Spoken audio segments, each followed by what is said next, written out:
My name is Farah, though to the people in town, I've been Mrs. Rafiq for nearly 50 years now. Funny how a name can shrink over time, isn't it? Once it carried weight, mother, wife, keeper of this old house's laughter. Now it's just a whisper under the squeak of my rocking chair. If you like stories where the quiet ones speak loudest, stay with me. There's tea brewing in the kitchen and secrets waiting at the table. The kettle hissed on the stove, the way it always did at 10:45 on Thursdays. Steam curled against the window pane, smudging the morning light into hazy streaks. I smoothed my hands over my apron, counting the minutes. 11 o'clock sharp, like clockwork, the front door would creak open. 3 voices, 3 sets of footsteps, 2 heavy, 1 light, always in that order. My sons, Azim and Rohan. My daughter, Layla. Every week, the same ritual. Tea poured into chipped porcelain. Questions about my blood pressure, my arthritis. The way their eyes darted toward the grandfather clock, already calculating how soon they could leave. But not today. I lined up the cups on the tray.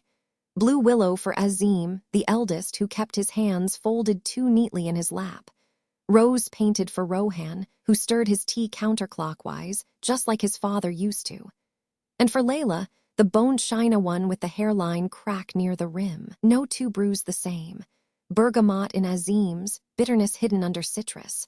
Cardamom in Rohan's, warm and cloying, and for my daughter, jasmine, fragrant enough to mask the almond's faint musk. The door hinge groaned. "Amma, we're here." Layla's voice skittered down the hall like a dropped coin. I adjusted the magnifying glass on the recipe book, opened to a yellowed page titled Remedies for Restless Hearts. By the time they reached the kitchen, I was humming, pouring. Azim kissed my cheek. His cologne smelled expensive, foreign. "You look tired," he murmured. "Old bones, Beta," I said, pressing the cup into his hands. His thumbnail flicked against the china, testing as if he half expected poison. Rohan slumped into his usual chair, already shrugging out of his suit jacket. "They're demolishing the old mills next month," he said, gulping his tea too fast. "Prime real estate. Developers offered 3 crore for this place last week." His knee jittered under the table. I watched a drop of sweat slide down his temple. Layla fussed with her silk scarf. "Amma, shouldn't you consider assisted living? This house is so full of memories." I finished. The crack in her cup caught the light as I pushed it toward her. "Drink, you're shivering." She sipped, spat. "What's in this?" "Just ginger." I wiped my palms on my apron. The lie settled between us like dust. Azim set down his untouched tea. "Actually, we wanted to talk about the deed." The word hung in the air, sharp as shattered glass. I smiled. "Yes, odd, isn't it? Signed over to you children 20 years ago before my eyes could read the small print. Then suddenly, last winter, it reappeared in my jewelry box." Rohan choked. "That's impossible." "Is it?" I reached for the sugar bowl, tapping its tarnished lid. "Strange how documents fade, but signatures don't." Layla's cup rattled. The jasmine scent turned sickly sweet. Azim stood abruptly. "We should go, you're clearly not well." "Not yet." My fingers closed around his wrist, cold despite the steam rising between us. "Stay, the tea's just getting interesting." Outside, the first raindrops smacked the windows. Inside, the house held its breath. Rohan clawed at his collar. "Amma, what did you—" A gasp cut him off. Layla's hands flew to her throat. "I can't, my chest." The magnifying glass gleamed on the recipe book. Right over the word cyanogenic. Just enough to discomfort, not enough to kill. A lesson, not a sentence. Azim's perfect composure cracked. "Call an ambulance." I sipped my untouched chamomile. "Plenty of time, unless secrets slow your tongue." The grandfather clock ticked. Somewhere deep in the walls, the house sighed. Then Rohan began to cry. Rohan's sobs came in jagged waves, his broad shoulders shaking under his wrinkled dress shirt. The noise was ugly, unrefined, something his polished banker's demeanor would never normally allow. A faint sheen of spit clung to his chin. I leaned forward, my shawl slipping from my shoulders. "Beta," I said, softer than I felt. "Tears won't undo what's been done." His head snapped up, eyes red-rimmed and pleading. Layla gasped again, clutching the edge of the table. "Amma, please." She coughed violently, a wet, strained sound. I never meant." Azim hadn't moved. His teacup sat untouched, the bergamot steam curling mockingly between us. His jaw was tight, hands flat on the table like a man steadying himself on a sinking ship. Rain drummed harder against the windows, casting shifting shadows across their faces. The storm had whispered its arrival all morning, dark skies, restless crows pecking at the veranda. But now it threw itself against the house with conviction, rattling the old panes. I let the silence stretch, let them squirm. 27 years I'd waited. A few more minutes wouldn't hurt. The deed wasn't always missing, I finally said, easing back into my chair. It vanished the summer your father died. Poor man, weak heart, the doctors said, though I suppose secrets weigh heavy on a chest. Layla flinched. Rohan wiped his nose with a trembling hand. Only Azim remained still, his gaze fixed on the sugar bowl's tarnished lid. I traced the chipped edge of my saucer. Funny thing about grief, makes people do cruel things, even to their own mother. Layla choked out a sob. It wasn't like that. No, I tilted my head. Then tell me, Biddy, what was it like? She opened her mouth, but Rohan slammed his palm on the table. Stop, his voice cracked. Just tell us what you put in the tea. A chuckle escaped me, dry as fallen leaves. Nothing fatal, not unless truths can kill. I nodded at the recipe book beside me. Old remedies, that's all. A pinch of bergamot to loosen tongues, a touch of bitter almond to sharpen the mind. Azim's fingers twitched. You're lying. Am I? I lifted my own cup, chamomile, untouched. Then drink, Beta, prove me wrong. Thunder rolled overhead. The lights flickered but held. Shadows deepened in the hollows of their faces. Rohan lurched forward, knocking over his cup. Cardamom-scented tea seeped into the linen tablecloth, spreading like a stain. I only wanted my share. He cried. You would have given it all to him. His finger jabbed toward Azim, who stiffened. My chest tightened, so it began. Is that what you told yourself? I asked quietly. Or what he told you? Azim's teacup shattered on the hardwood floor. The sound startled even me. Shards of blue willow scattered like broken promises. None of us moved. Then Layla let out a strangled noise, halfway between a gasp and a wail. You knew, she whispered, staring at Azim. You let us. Azim's face darkened. Don't be absurd. But his voice lacked its usual steel. The rain slowed to a steady pour, a mournful rhythm against the roof. Somewhere a pipe groaned, the house settling or perhaps sighing in relief. I folded my hands carefully. How does it feel? I asked. Now that the magnifying glass is on you. Azim's nostrils flared. For a heartbeat, I saw him at 7 years old, caught stealing sweets before dinner, that same defiant jut to his chin. But the boy had grown into a man who hid his tells behind tailored suits and practiced smiles. He straightened his cufflinks. You won't call the police. No, you wouldn't want the scandal. His lips curled. Think of the neighbors. The words hung between us, slick with calculation. Layla whimpered, pressing a hand to her throat. The ambulance will come, I said calmly. When I decide. Azim exhaled sharply through his nose. What do you want, Amma? The question I'd waited decades to hear. Slowly, I reached into the folds of my sari and withdrew a single sheet of paper, yellowed, creased from years hidden in my jewelry box. The deed. Rohan made a strangled noise. I want, I said carefully, the truth, all of it. Silence pooled thicker than the tea stains on the tablecloth. Then, from the hallway, a faint creak, the sound of weight on old floorboards. Someone else was in the house. The creaking floorboard froze us all mid-breath. Even Azim's polished composure slipped, his gaze darting toward the darkened hallway. Layla clutched her throat harder, her knuckles white as bone china. Rohan's lips moved wordlessly, his wine-stained fingers twitching against the table edge. I tilted my head toward the shadowed doorframe.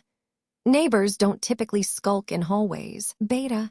Azim recovered first, his cufflinks glinting as he smoothed his sleeves. Probably the house settling. Funny. I smiled without showing teeth. It only settles when liars are cornered.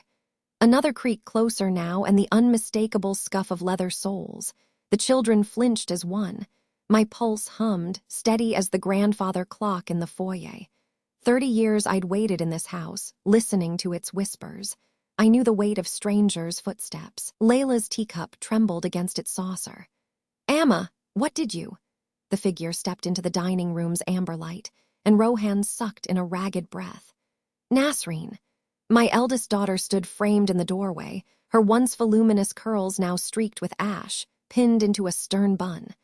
Her tailored charcoal suit smelled of peppermint oil and airport terminals. The same rolling suitcase she'd taken to Dubai 15 years ago sat at her heels, its wheels flecked with dried mud. Azim's chair scraped back violently. "You're supposed to be in Doha." Nasreen ignored him, her kohl-rimmed eyes locked on the deed between my fingers. "Still playing puppet master, Azim Bai, even after all this time." Layla made a wet, confused sound. "But you never visit. You said Amma's house gave you migraines." The ghost of a smirk touched Nasreen's lips. "Some headaches are worth enduring." She stepped forward, and the air thickened with vetiver perfume, the same scent she'd worn to her father's funeral. Especially when little brothers try stealing what isn't theirs. Azim's hand closed into a fist. "You orchestrated this." "Me?" Nasreen laughed, low and musical. "I just boarded a flight. Amma brewed the tea." Her gaze slid to the overturned cup, its cardamom scent still clinging to the damp linen. "Though judging by Rohan's complexion, someone swallowed more than bergamot today." Rohan recoiled as if scalded. That was an accident." A slow drip from the leaky ceiling plinked into a porcelain serving bowl. 27 years ago, that same bowl held ladus for Rohan's thread ceremony. Today it collected rainwater and lies. Nasreen circled the table, her silk sari whispering against the floorboards. "You always were terrible under pressure, Charu." She plucked a silver teaspoon from the tray, studying her warped reflection. "Remember when you cried because Abba caught you cheating at Karam? 8 years old and already cutting corners." I watched understanding dawn on Layla's face, a slow unraveling like yarn from a dropped spindle. "It was both of you," she whispered. Wind rattled the shutters, sending shadows shuddering across the far wall. Nasreen's teaspoon clinked against the teapot as she stirred, though no one had poured her a cup. "Such drama." She sighed. Azim needed capital for his hotel venture. I needed leverage to reclaim my inheritance before Amma gave it all to her precious firstborn son. A glance at me, sharp as a lemon twist. "We never intended for you to actually lose the house." The clock's pendulum swung with metronomic precision. Tick. 30 years of sporadic phone calls where Nasreen asked about property taxes. Talk. Azim, advising me to add his name to the deed for safekeeping. I unfolded the brittle deed with deliberate slowness. "This says otherwise." Nasreen's spoon stilled. For the first time, uncertainty flickered behind her polished exterior. Outside, street lamps buzzed to life through the rain, casting watery light across the silver tea service.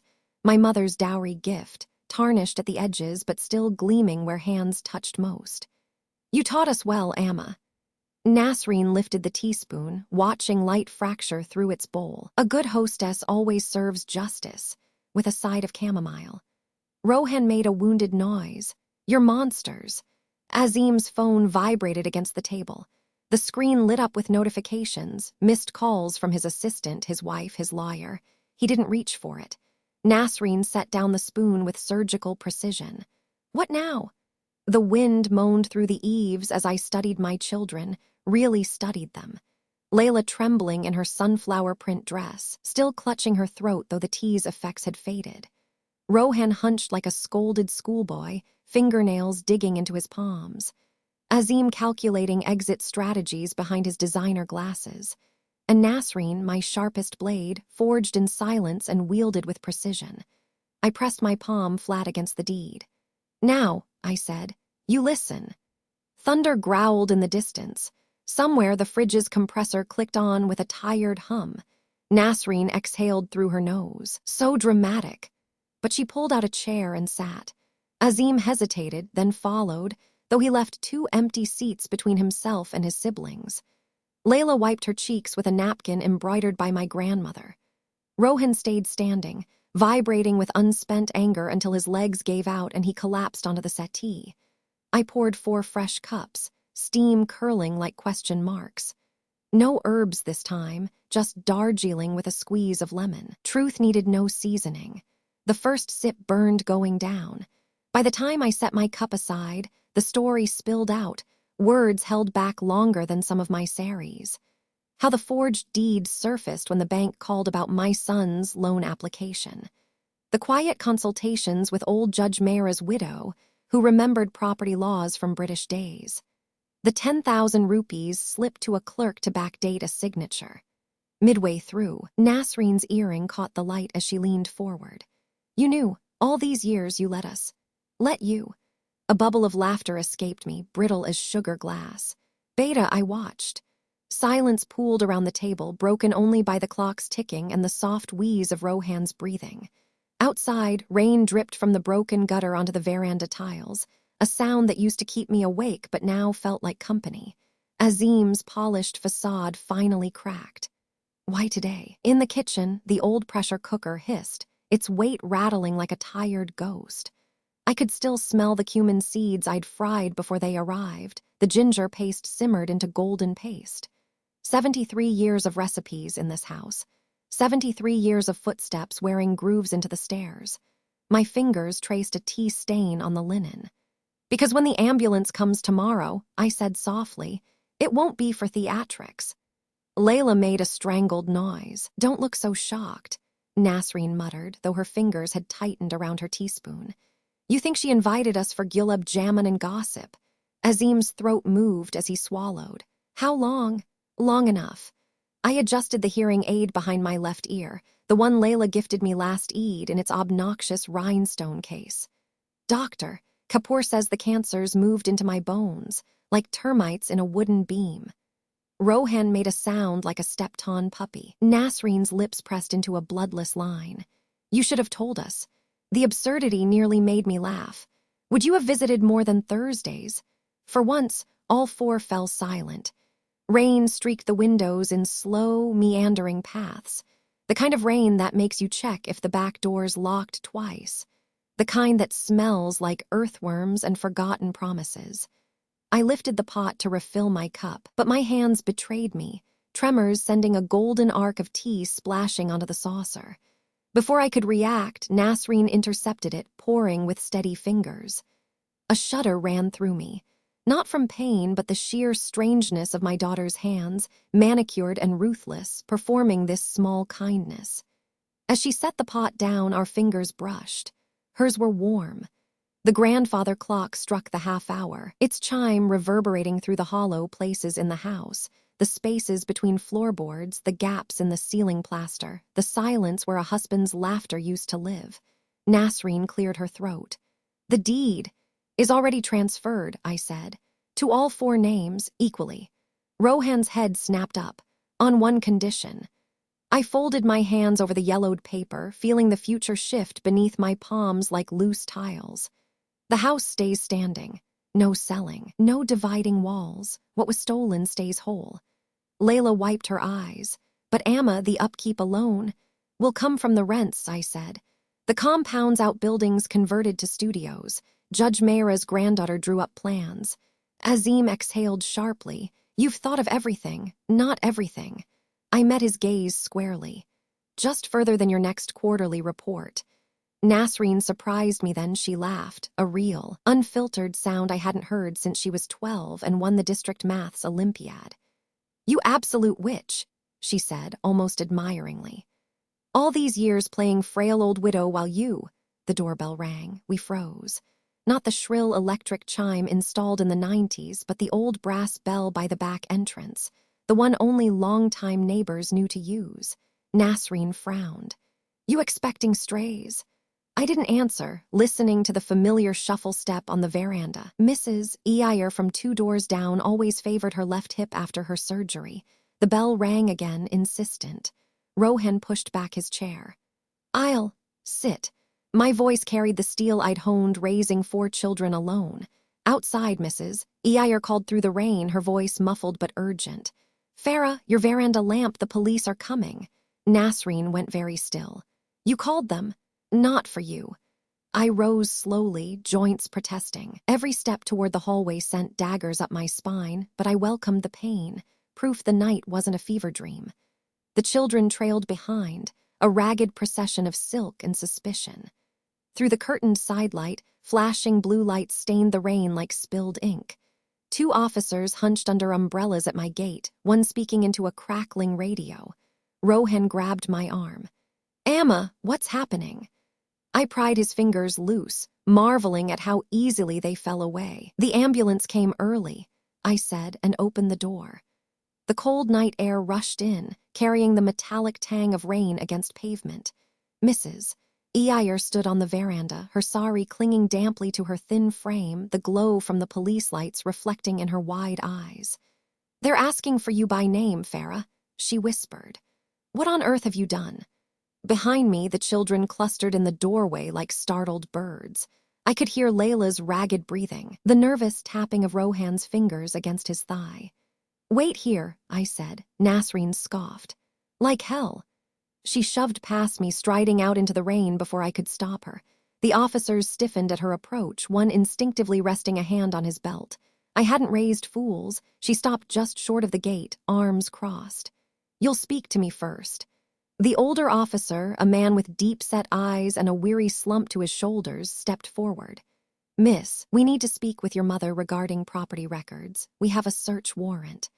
Azim, peering over my shoulder, muttered, "Search warrant?" Rohan grabbed his sleeve. "Amma, what did you do?"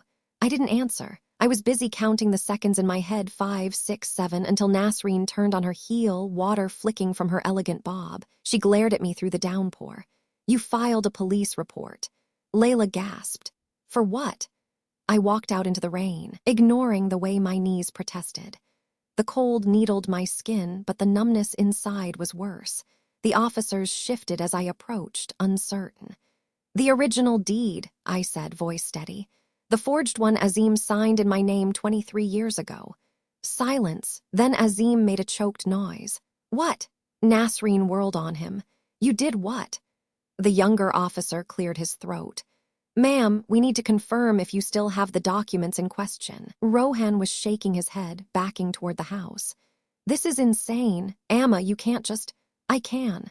I looked at Azim, really looked at him for the first time in years, his thinning hair, the expensive watch glinting under the streetlight, the way his mouth twitched like it still wanted to lie.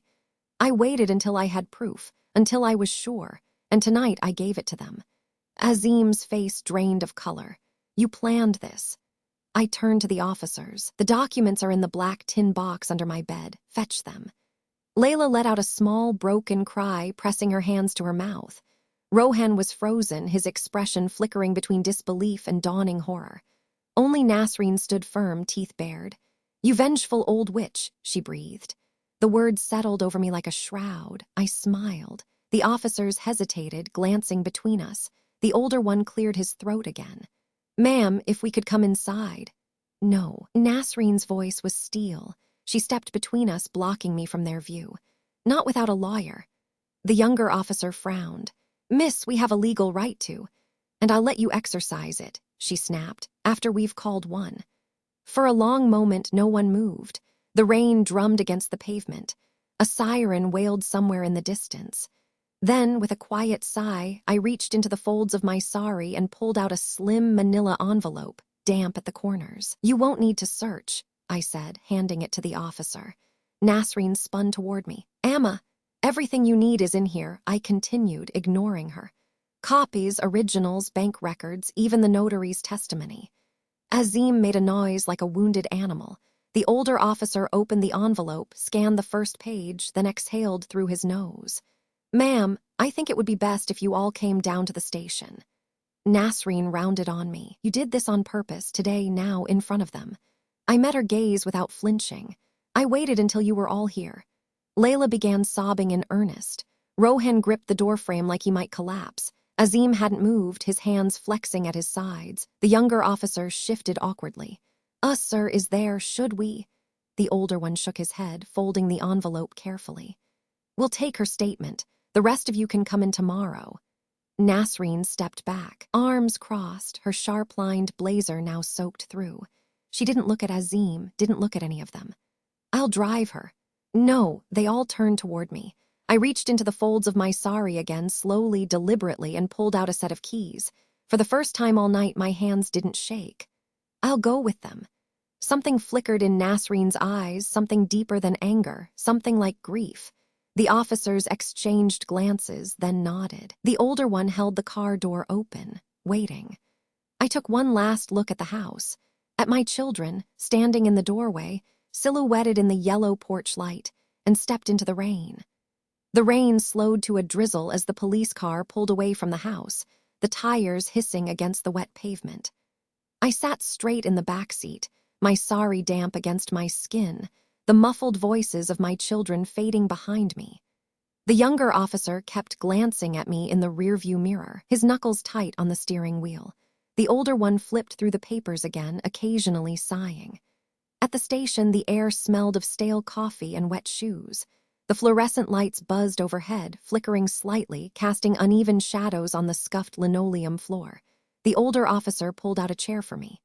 "Would you like some tea, ma'am?" he asked, softer now, almost gentle. I shook my head. He hesitated, then set a cup of lukewarm water in front of me anyway, as if that was the compromise, something to hold, something to focus on, a kindness perhaps, or just procedure. I curled my fingers around it, feeling the warmth seep into my bones. The statement took longer than I expected. They asked questions. I answered. Simple, precise. No embellishments, no emotion, just the facts the way they liked it. The forged deed, the missing money, the proof I had gathered over years, tucked away like old recipes in a drawer no one bothered to open. The younger officer frowned. "Ma'am, are you sure you don't want to have a lawyer present?" "I don't need one." He looked like he wanted to argue, but the older one shook his head once and kept writing. When it was done, when they had taken my signature and filed the papers away, the older officer hesitated. "Ma'am, normally, in cases like this, we'd advise you to stay somewhere else for the night, given the circumstances." I met his gaze. "I'm going home." He inhaled, then exhaled through his nose again. He did that often, a man who had learned patience the hard way. They drove me back. The house was dark except for the porch light, still on, glowing faintly in the mist. The younger officer hesitated before pulling away. "Will you be all right, ma'am?" "Yes." The word felt brittle, but I said it anyway. The door creaked when I opened it. Inside, the air was thick with the scent of cooling chai and something else. Bitterness, maybe. Unspoken words left hanging. The cups were still on the table, half empty, the leaves settled at the bottom like sediment. Nasreen was waiting in the living room, perched on the edge of the sofa, still in her damp blazer. Her fingers tapped restlessly against her knee. She stood the moment I stepped in. "You shouldn't have done that," she said, her voice low, controlled. I unhooked my shawl, draped it over the back of a chair. It was already done, I just let it be seen. She inhaled sharply, then exhaled in a huff like she used to as a child, frustrated by something she couldn't fix. "Do you have any idea what you've started?" I turned to face her. "Yes." She opened her mouth, then shut it. For a long moment, she just stared at me, her dark eyes searching mine for something, regret maybe, fear, but she wouldn't find it. "You could have talked to us," she said finally. "You could have asked. And if I had..." I tilted my head. "Would Azim have confessed if I'd simply asked nicely?" She flinched. Layla's soft footsteps padded down the hallway. She stopped in the doorway, her eyes red-rimmed, her arms wrapped around herself like she was holding something in. "They took him," she whispered. Nasreen didn't look at her. I sighed. "Sit down, Layla." She didn't move. I turned to the kitchen. The chai kettle was still on the stove. I poured myself what was left, the liquid dark and strong. "Amma," Layla said, her voice breaking, "how long have you known?" I took a slow sip before answering. "Long enough to be sure." But her breath hitched. "But you didn't say anything all these years, all these Thursdays." "No," Nasreen made a noise at the back of her throat. "And what were you waiting for, a grand moment like this?" I set the cup down. "I was waiting for you." The silence that followed was colder than the rain outside. Layla sank into a chair, pressing her palms to her face. Nasreen went still, her expression unreadable. "Me," I nodded. "Not just you, all of you." I swept a hand toward the empty cups, the stale remnants of tea. "None of you ever looked. None of you ever asked. You drank from those cups every week and never tasted what was in them." Nasreen's jaw tightened. "That's not..." "Do you know why I served cardamom to Azim every time?" I interrupted. She blinked. "Because it was his favorite when he was a boy, before he learned to like expensive things." I tapped the rim of the cup in front of her. And yours had cloves, because you used to steal them from the kitchen when you were small, thought I didn't notice. Layla let out a shaky breath.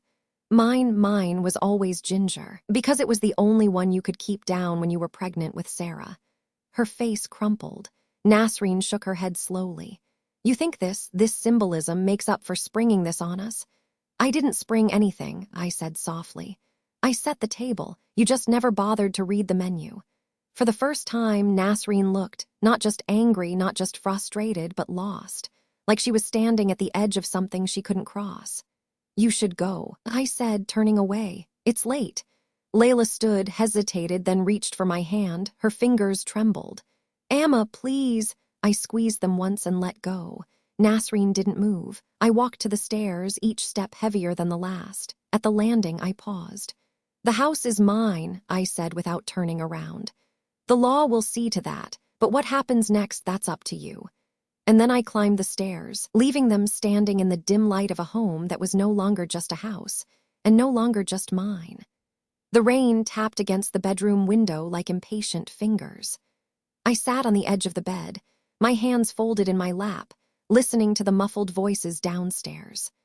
Layla's quiet weeping, Nasreen's sharp replies, the occasional thud of a cup being set down too hard.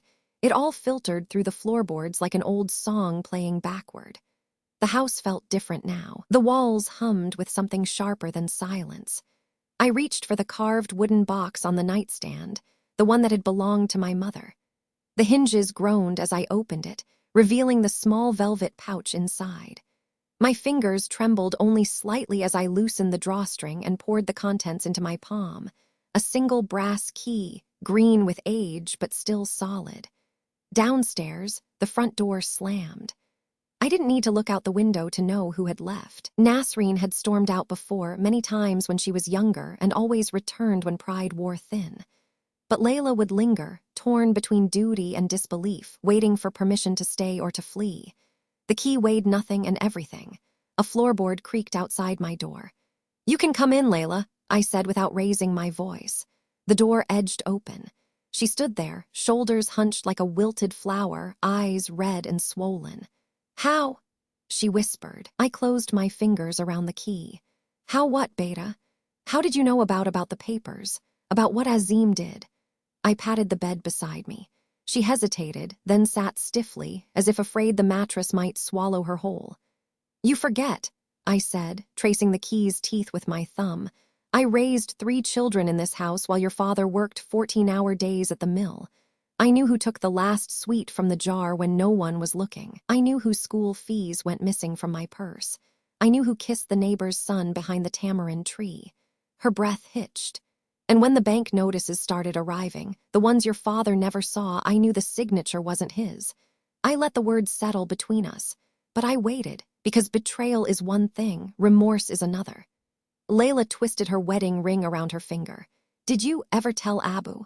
The question hung raw in the air. I exhaled through my nose. What would it have done, child?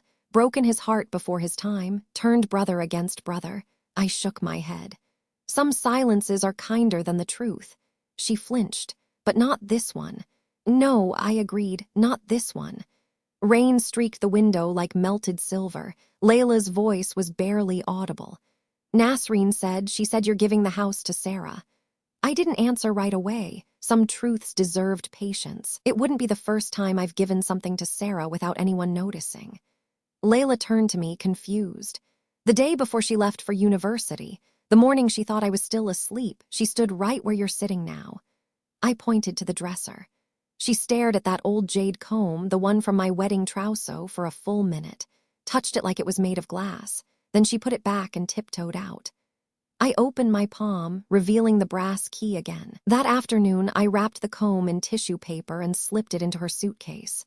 Layla's lips parted. You never saw her wear it, did you? She shook her head. Of course not, because Sarah understood the difference between taking and being given. I pressed the key into her hand. Just like you will. Layla stared at it, bewildered. What does this open? What didn't it open? The attic door where Azim had hidden the forged documents for years. The old trunk where Nasreen's first divorce papers lay untouched. The cedar cabinet where Layla's childhood sketches had yellowed unseen. but I only said, "Rooms hold more than dust, Beta." A car engine sputtered to life outside, Nasreen peeling away in anger or shame, maybe both. Layla clutched the key like a lifeline. "Amma, what happens now?" I smoothed the wrinkles from my sari. "Now," I said, "you decide whether to use that key or throw it away. But choose carefully. Some doors can't be locked again once they are opened." The grandfather clock in the hall chimed midnight. My bones ached with the hour. Layla wiped her cheeks with the heel of her hand and stood. She swallowed. "Can I stay tonight?" I nodded toward the quilt folded at the foot of the bed, the one she'd stitched herself at 16, uneven seams and all. She spread it over me like an apology, then hesitated. "Do you want me to turn off the lamp?" "No." I reached for her wrist, holding it gently. "Leave it on." She understood. When mothers grow old, we fear more than darkness. We fear missing the last clear glimpse of our children's faces. Layla kissed my forehead, her tears warm against my skin. Then she turned and walked out, leaving the door ajar, not closed, not yet, brass key gleaming in her palm like a secret finally surrendered. I settled deeper into the pillows and listened to the whisper of rain on the roof, the sigh of the house settling, the distant rustle of Layla moving through rooms she thought she knew. Waiting. And somewhere between the last chime of the clock and the first light of dawn, I let myself drift, dreaming not of the past, but of a door left open for those brave enough to walk through. The scent of cardamom and cinnamon wrapped around me like an old shawl as I measured the tea leaves into the copper pot. 6 cups today, 1 fewer than last Thursday. Nasreen had made her choice. The clock ticked toward 4:37, that slow hour when shadows stretch long across the veranda and children come home to their mothers, or pretend to. My fingers trembled as I arranged the cups on the silver tray. Not from age this time, though heaven knows my knuckles creak like unoiled hinges, but from precision. Each cup bore different stains. The thin crack in Imran's favorite, the chip along Sarah's rim where she'd knocked it against the sugar bowl at 12, the gold leaf pattern half-scrubbed from Layla's after she'd misunderstood how to wash fine china. Only my cup stood unmarked, smooth as the lies I'd swallowed for decades. Down the hall, the cupboard door groaned open. Layla's footsteps paused near the attic stairs. Good. Let her stand there with that brass key burning a hole in her palm. The first knot in my trap had already tightened. Tariq arrived first, as always. He barged in smelling of hospital antiseptic and hurried apologies. "Traffic near the clinic was impossible, Amma. That new flyover." "I made pistachio biscuits." I interrupted, sliding his usual chair an inch closer to the windowsill where his pager always sat. His left eyelid twitched, just once, when he saw the striped napkin folded near his plate. The same pattern his wife had used to wrap the land deeds she forged in my name 22 summers ago. Sarah came next, her silk scarf slipping as she bent to kiss my cheek. "You look tired." Her fingers brushed my wrist, checking my pulse with clinical efficiency, always diagnosing, never curing. I nudged the honey pot toward her, thick, slow-moving, the kind we'd harvested together the year she turned 14 and lied about the wasp sting on her arm so I wouldn't worry. "Where's Nasreen?" Azim asked as he slumped into his seat, tie already loosened. His cufflink snagged on the lace doily, unraveling a thread. No one but me noticed. Layla answered from the doorway, voice steadier than I expected. "She's not coming." The attic dust still lingered in her hair. Silence pooled around us, thick as the cream swirling in their teacups. I watched their hands, Tariq rubbing his thumb over the striped napkin, Sarah stirring her honeyed tea counterclockwise, Azim cracking his knuckles against the saucer. All habits they'd learned in this house. All tells I'd cataloged like recipes. Layla reached for the lemon wedge atop her cup. The peel still held its shape, a perfect spiral, the way my mother had taught me to cut it. "Amma," she said softly, "did you know there's a trunk in the attic with birth certificates?" Azim snorted. "Old Saris, you've been watching too many dramas." "Not Saris." Layla's teaspoon clinked against porcelain. "Divorce papers, yours by." Sarah's cup froze halfway to her lips. The house held its breath, the way it always did before a storm. I lifted my own teacup, letting sunlight catch the untarnished rim. Nasreen could have told you that 13 years ago. Azim's face drained of color. That's impossible. We burned. He caught himself too late. So, he'd known about the papers and the burning. My quiet, obedient son who'd assured me the attic was just damp, Amma, no need to check when I'd asked about the smell of smoke in July. Tariq pushed back from the table. Wait, you two hid a divorce from the family, why? Why does any man hide his failures? I murmured. Sarah flinched as if I'd slapped her. She recognized the words, the same ones her husband had spat at her when she'd miscarried their second child. Layla stood abruptly, chair screeching. That's not all. She flung the brass key onto the table. It spun, wobbled, came to rest pointing at Azim's chest. The forged deed's still there too, with your signature, Diddy. Sarah's teacup shattered on the floor. Honey pooled like amber between the tiles. For 31 seconds, no one moved. Then Tariq began to laugh, a jagged, broken sound. Of course, the great doctor was always your favorite. He kicked the shards toward Sarah, even when she stole from you. The room erupted. Azim pressured me. Sarah clawed at her collar. He said the banks would take the house if we didn't. You offered. Azim roared. Layla covered her ears. Through the cacophony, I sipped my tea, bitter, steeped too long, just how I liked it. Justice and vengeance shared the same flavor, after all. When the shouting died to ragged breaths, I set down my cup with deliberate calm. The house was never in danger. 4 pairs of eyes locked onto me. That banker your cousin sent. I traced the rim of my pristine teacup. He came to me first. Sarah made a wet, choking noise. I paid double Nasreen's bribe in cash, I continued, and kept the deeds safe where no one would look. The truth settled over them like fine ash. Until today. Layla's voice trembled. So all this time, it wasn't lost. Oh, Beta. I smiled softly. Some things aren't lost, they're waiting. The grandfather clock struck 5. Shadows stretched fingers across the wreckage of our tea service. Outside, the first monsoon wind rattled the shutters, carrying the scent of wet earth and old secrets. Sarah was the first to break. She sank to her knees, fingers clutching the tablecloth like a lifeline. Amma, I didn't mean. I know. I reached out, smoothing her hair the way I had when she'd burned with fever at 9 years old. But meaning matters less than doing. Azim lurched toward the veranda, tie forgotten on the floor. Tariq followed, shoulders hunched against revelations he wasn't brave enough to face. Only Layla remained, picking up the brass key with newfound steadiness. I caught her wrist. Not yet. She frowned. Wait until moonrise, I whispered. The light's better in the attic then. Understanding flickered in her eyes just as the sky cracked open, releasing warm, furious rain. Some doors shouldn't be opened in darkness. And some mothers shouldn't die before watching their children choose who they'll become. The teapot hissed on the tray, steam curling into the charged air like the last sigh of a storm. I leaned back, listening, to the rain, to the retreating footsteps, to the sharp, sweet sound of a family unraveling. Exactly as planned.